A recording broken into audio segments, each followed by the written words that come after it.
thinking of those of you who are in the sanctuary. Your faith increased on your way to church, didn't it today? I mean, four-wheel drive does not really help you on a day. It just means that four tires slide around the road on days like today. But thanks for your effort to get here. We're in this new series called Sons and Daughters that we begin today. And I want to tell you where this came from. Once a year, our staff goes to a leadership conference in Fort Myers, Florida, to a church called Next Level Church. And the theme last year, 2 years ago, for that conference was Sons and Daughters. Matt Keller, who's the lead pastor of Next Level, began to minister to us, helping us realize again that we're his kids. Yes? We're his kids, and he loves us with all the love that the Father in heaven could have. All the time, every day, he just cares for us. And so I went to the registration table when I was down there because this is a time when we don't do anything, we're just poured into. And I picked up the book that had the agenda and the breakouts and all the sessions. And on the cover of that book, it said, Sons and Daughters. And I thought to myself, I'm about to spend the next 2 days with my Father in heaven. And he will pour into me during those 2 days. And it was just a meaningful time that we had together as that happened. And that's what my prayer is for this Christmas season, is that as sons and daughters, which we all are, that we would have time together every week in which the Father would pour into us. So let's do this, right? Turn to the person next to you, right? And if they are a lady or a girl, just say to them, you're a daughter of the Father, and point to heaven. Ready? You got it? All right. And so then if the person next to you is a man or a boy, look at them and say this. Say these words. You are a son of the Father, and point to heaven. Okay, good. That's sweet words. That's very sweet words to our Father who is in heaven. So over the next month, I'll give you an idea where we're going. Next week, it's going to be Who Are You Anyway? Then we're going to talk about no longer being orphans. We're going to talk about adoption truths. And then we'll close it out on Christmas Eve with a father's gifts. So grab those message notes. We're talking about the security of a father today. So George Gallup did a poll. Surprise, surprise.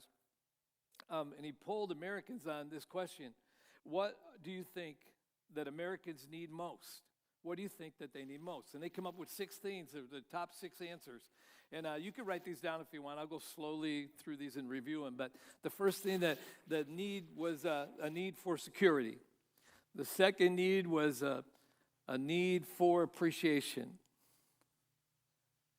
The third need was a need for understanding. The fourth was friendship. So we got security, appreciation, understanding, friendship. The fifth one was purpose. And the sixth one was spiritual growth.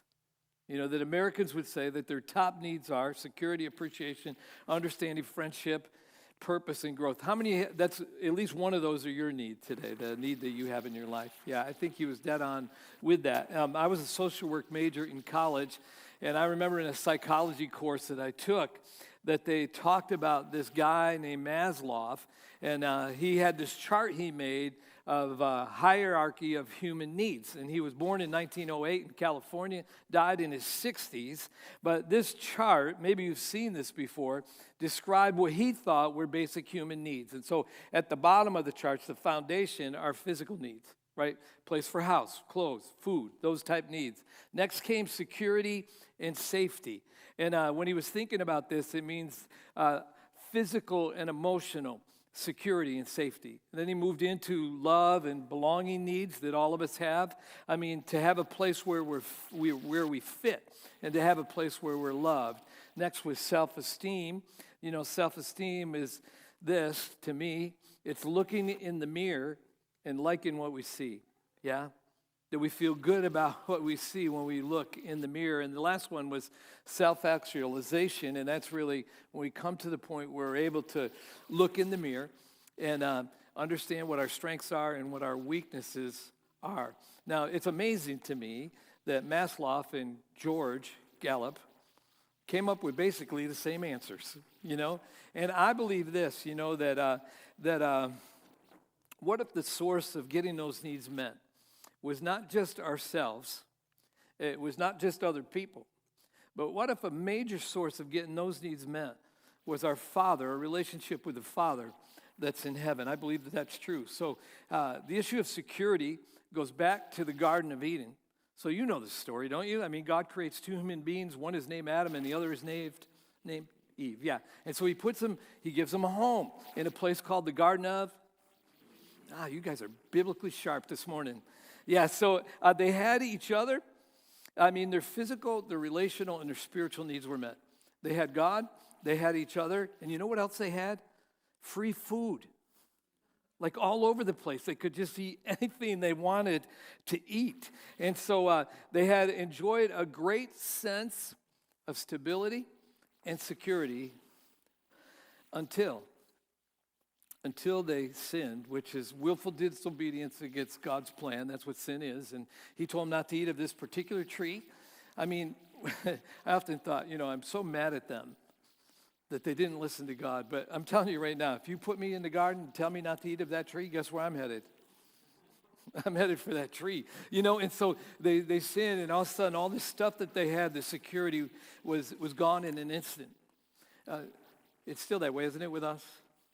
That sin can change. It can change everything.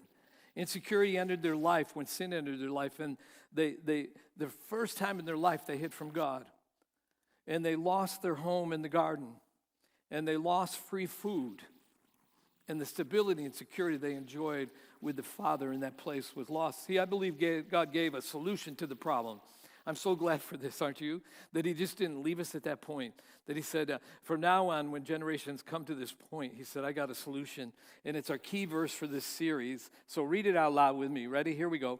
Seek the kingdom of God above all else and live righteously, and he will give you what? Oh, say that last part again. And he will give you everything you need. It's still that way with it, the Father. Not everything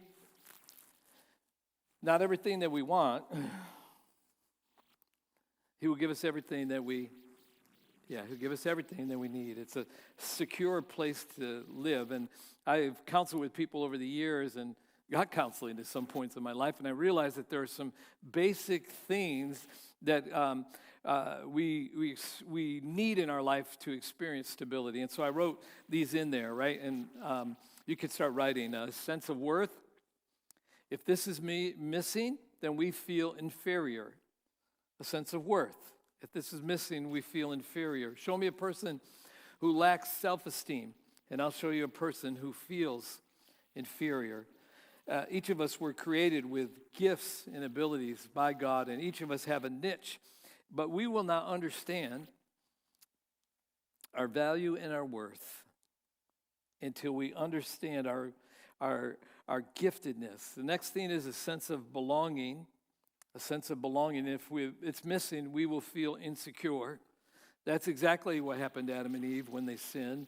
They felt like they no longer belonged. Can I tell you what? They felt like they no longer belonged to the Father. And so they hid from the Father at a time in their life when they needed him the most. And the last one is this, a sense of purpose. If that's missing, then we start to feel inadequate. We feel we can't measure up, and we begin to lose sight of the fact that we really were created on purpose for a purpose. But if we lack understanding of that purpose in our life, we'll feel inadequate. Three things: sense of worth, sense of belonging, sense of purpose are necessary for security. And so I ask you a question today: where are you looking for your sense of security? And in our culture, we got some options, like if we seek security in people, then our course is set, and we'll continue to look for people that will approve of us. The trouble is that if this is what we think we need, it's never enough. We can be filled up by one person, it leaks out during the week, we need another filling, and if we look for security in things, then our course is set. And so we begin to pursue material things, and we're into possessions, and so we just start to gather and gather and gather. But possessions don't do it, do they? I mean, I'll get a new car, or a new used car, And I'll drive it for 3 months, and I'll be like, it isn't so cool anymore. It was so cool the day I drove it. But I'll need another car, to satisfy that particular need, or we can look in security in position. If we do, our course is set, that we're going to try to climb whatever corporate ladder is out there. And you know what happens, though, at each one of those position things? It doesn't satisfy. It's not enough. There's always something else, and we're always feeling a little bit unstable and insecure. So David, the giant killer, gives us another option as a source of security that worked for him, and I think can work for us. It's our memory verse for today, but let me read it.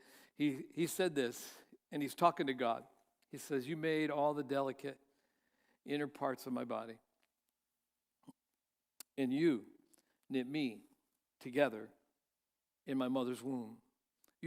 You've heard of the phrase, haven't you? Maybe you've had it said about you. They're a piece of work. No, we really are.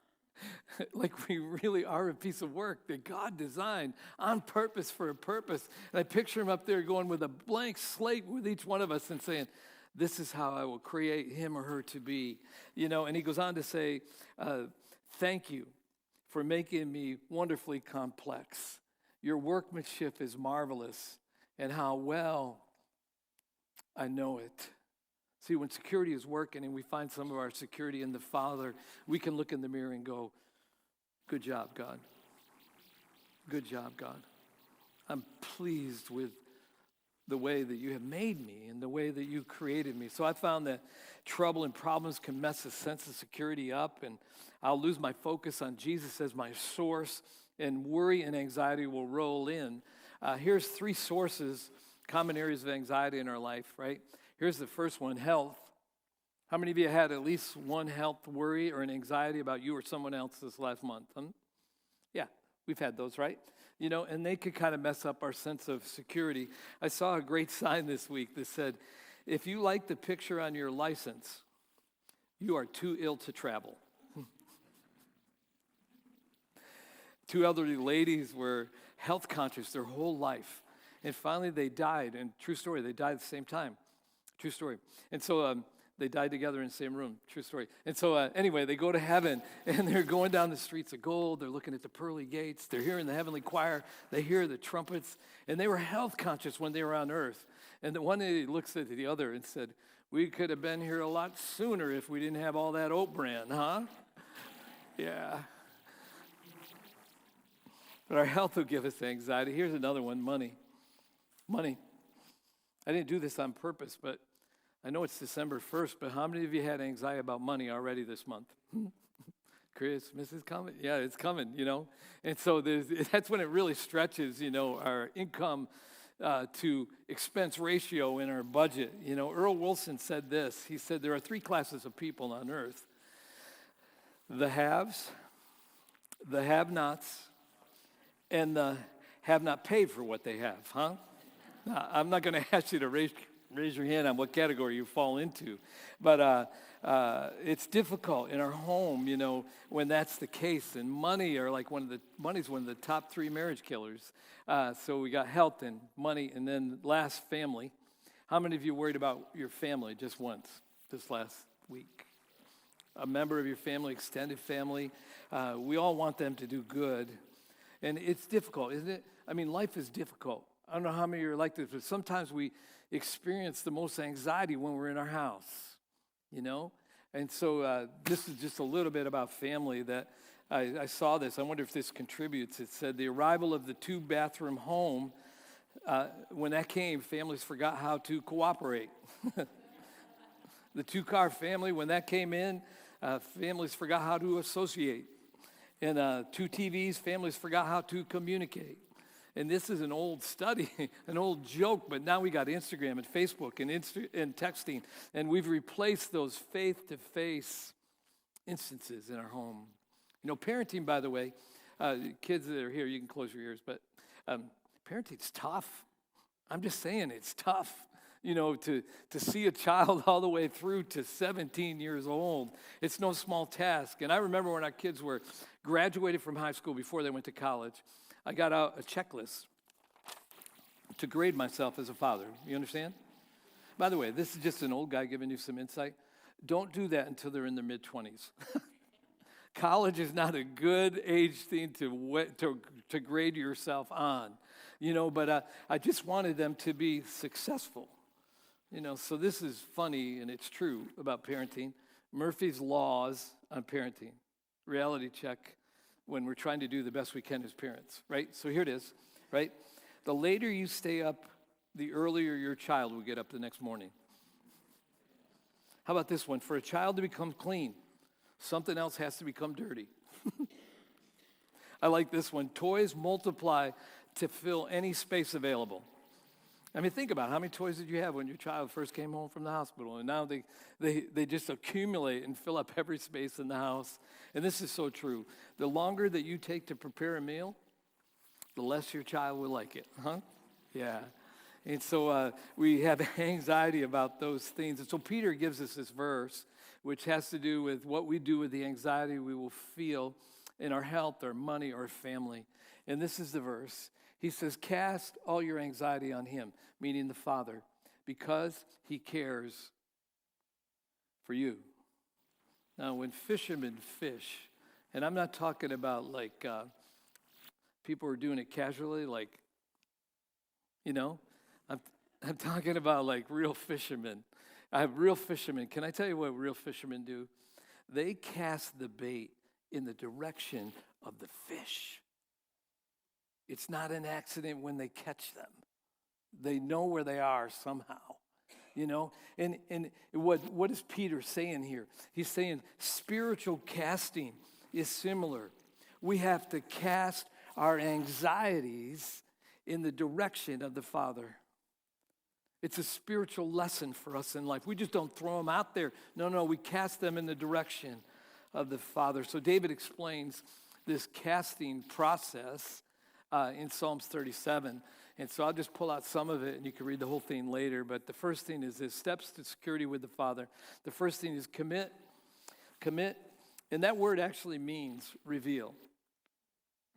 Yeah, so if you follow as I read, David said this, commit everything you do to the Lord. I get in trouble when I don't commit everything. It's usually the things I don't commit to the Lord that mess me up. Is it true for you? No, he says everything you do. And commit means to reveal. In other words, he's saying reveal everything you do to the Lord. And I think it's kind of funny, because it's a position of transparency and honesty and openness. And our tendency with anxiety and worry and the things that tear us up is to cover it from the Father and to carry it. It's almost like we're saying, how you doing? I'm doing fine. It's like, do you know this, by the way? He knows what you're covering. I'm just saying. He knows everything and he knows it. So why not just come to the place of revealing it to him early? The next thing is trust. And the word trust equals release. Lord, I trust you enough to let this part of my life go. I trust you enough with it. Now, there's two ways to release things to God. And we probably have done both of these at different times. I've released things to God and said, here it is, God. Rip it out of my hand and then you can have it, huh? It's a closed fist approach to it. Or we can go to the Father and say, I give it to you, God. I'm done with this struggle. Would you help me, Father, with this particular area in my life? And we go with open hands to him. David's speaking of open hands when he said this, trust him and he will help you. Trust him and he will help you. It doesn't say sometimes he'll help you. It doesn't say maybe he'll help you. It says trust him and he will.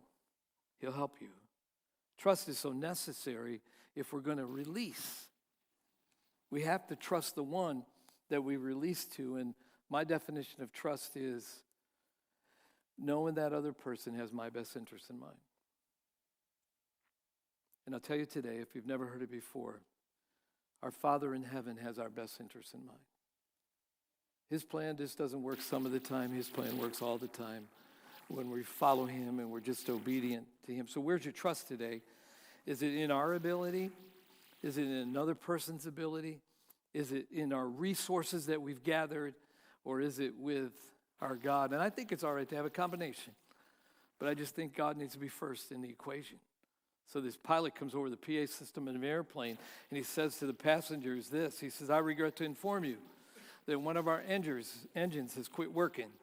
But we still have 3 engines. And we're going to be okay today because we have 4 pastors on board.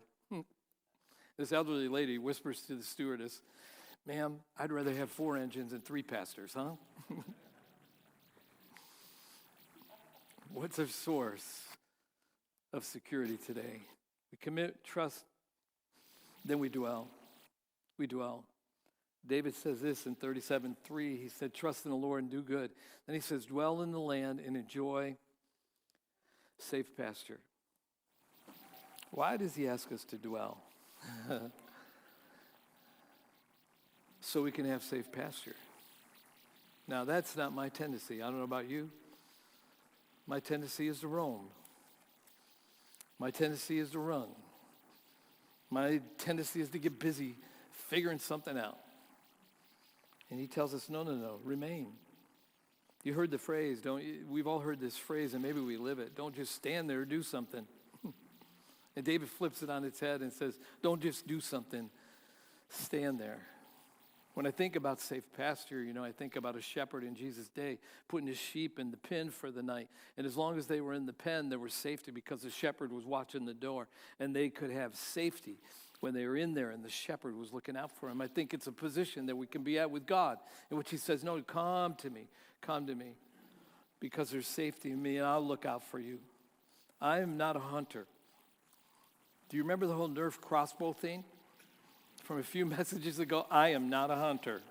Yeah, but can I tell you this? I've gone hunting with my friend Dave, and to ease your mind, he did not give me a gun. He just said, there's a tree stand. Go sit in that tree stand. By the way, I don't know how you hunters do that all day, but I climbed up in the tree stand, and I waited for something that would never have happened if I did not sit still. And I'm sitting in the tree stand, and all of a sudden I could hear the wind blowing through the trees. All of a sudden, you could hear birds flying around and chirping. You saw the squirrels begin to move, and then the raccoons, and then a deer showed up. And I don't know how you hunters shoot a deer when it shows up. I was so nervous just seeing the deer, I almost fell out of the tree stand. But can I tell you what the truth was? I never would have seen the deer if I didn't sit still. If I didn't just remain. If I didn't dwell. And I wonder sometimes how many times we miss what God has for us because we can't sit still. We can't be in his presence. We can't just remain at that particular place. So we commit, we trust, we dwell, and then delight. Then we delight. Delight equals rejoice. It equals rejoice. And so if you notice, right, in this next verse, David said this, take delight in the Lord, and he will give you the desires, your heart's desires. Now, I want it in reverse. I don't know about you. I want to say, give me my desires, and then I'll delight. But he says, no, delight in me. That's why worship is so important. Because this is a time in which we just pause. And I love when we sing these songs with words that songwriters put together that just minister to our hearts and help us speak to God and sing to God how we feel about him. It's just a great moment when we're just delighting in him, asking him nothing but singing to him. And the more we delight in him, the more we desire him. So I'm going to go back a few years, and if you remember this, you're probably over 40, but there was this songwriter named Sandy Patty who was just famous in her day and sung to thousands of people all over the world. And she wrote this one song, and the title of it was "The Stage is Bare." And the lyrics went something like this: it's easy to call on you when thousands praise your name, but there's no one here to hear me now. So please, be near me now. It's that stillness before our Father. And it's so true that when we get into this place of just being with him, uninterrupted, no interruptions, but just by being with him in private time, just you and God, no interruptions, no need to perform for him, no need because you are his son or you're his daughter, and he was waiting for you to come to him to spend time with him. When we get at that place, it is one of the most secure places I have ever been in my life. Just to be in the presence of God. So I memorized a while ago an acrostic for the word delight. And I'll say this a couple times, so if you wanted to write it down, you could. But acrostic for the word delight. The D stands for daily, E, everything, L, left, I, in, G, God, H, hands, T, triumphantly. Daily, everything, left in God's hands, triumphantly. It's that place of release that brings us delight. Commit and trust and dwell and delight. And the last thing is this, that we rest. Have you noticed, though, that sometimes when we're around insecure people, they're restless and they're nervous. There's this deal where they're not quite sure who they are. And maybe they don't like who they are. And maybe they mask who they are. And they want desperately to fit in and belong somewhere. And you contrast that with somebody that's secure. And secure people, and someone comes to our mind right now, they seem to know who they are, and they like who they are, and they are who they are. But I found this about truly secure people. The truly secure people that have been in my life, they understand that they are a son or daughter of the Father in heaven. And their self-esteem comes from that position. So if you struggle with insecurity today, I got good news for you. There is a place where you fit. And there is a place that you belong. And that place is in your spiritual family. That place is with the Father in heaven. So we had a great Thanksgiving with our family. How about you? Good? I mean, people go out of the way to cook good on Thanksgiving Day, huh? And we had plenty of desserts, like pies. I don't even know how many pies. But there were 26 people when we gathered for dessert, 4 generations. A 6-month-old baby, all the ages in between, all the way up to a 90-year-old great-grandma, huh? It was just fun to gather. I don't know how your Thanksgiving was, but we're rowdy. It's rowdy, and there's a noise level that's above anything maybe I've ever heard. As kids are running around, and all of a sudden cousins and nieces who don't know each other very well, except they're just in the family, and they trust uncles and they trust aunts, and there's this buzz that takes place as we love, siblings or nieces and nephews that aren't ours, and they love us back. And I was watching my nephew try to get dessert for himself, and he's the one that is the father of Dominic, and Dominic's 6 months old, and he's struggling to get the pie on his plate. And I said, how about if you let me hold Dominic? So I took Dominic, and we walked around the house, and for the first couple of minutes, he was looking at me going, who in the world are you? And then we walked room to room, and he's checking out the rooms. But it was 7 o'clock at night, and he was tired. And so it wasn't very long before he began to take his head and just plow his head like into my shoulder because he's looking for a place to rest. And pretty soon he started to cry, and so his father could hear him.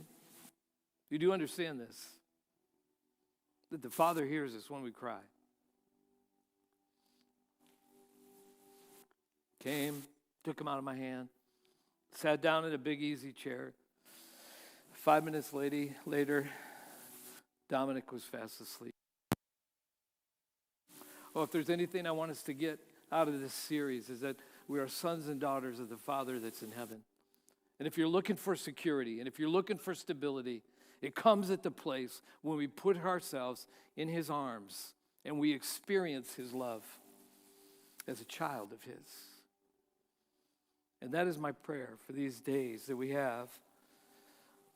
David said this, be still in the presence of the Lord and wait patiently for him to act. Be still in the presence of the Lord and wait patiently for him to act. We can relax there.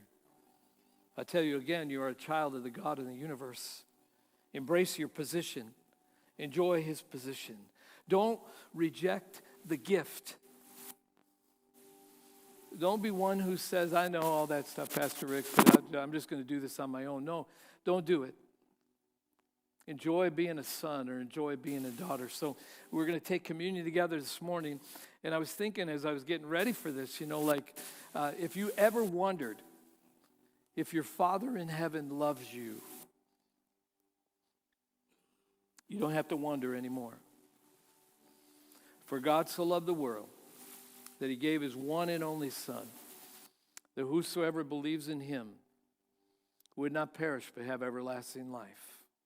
I love the scripture that says, very seldom would someone give their life for a good man. But while we were yet sinners, Jesus died for our sin today. And I pray that that love rushes into your heart and overflows all over you and fills you with an incredible joy today, this Christmas season. So give me a minute, right? If you're in the middle sections, come down the middle aisle, go back the angle aisle. If you're on the outside, come down the outside, go back the angle aisle. And let me get the lids off the bread, and then I'll just invite you to come. Hold on to it till everyone's been served, and we'll take it together. Thank you.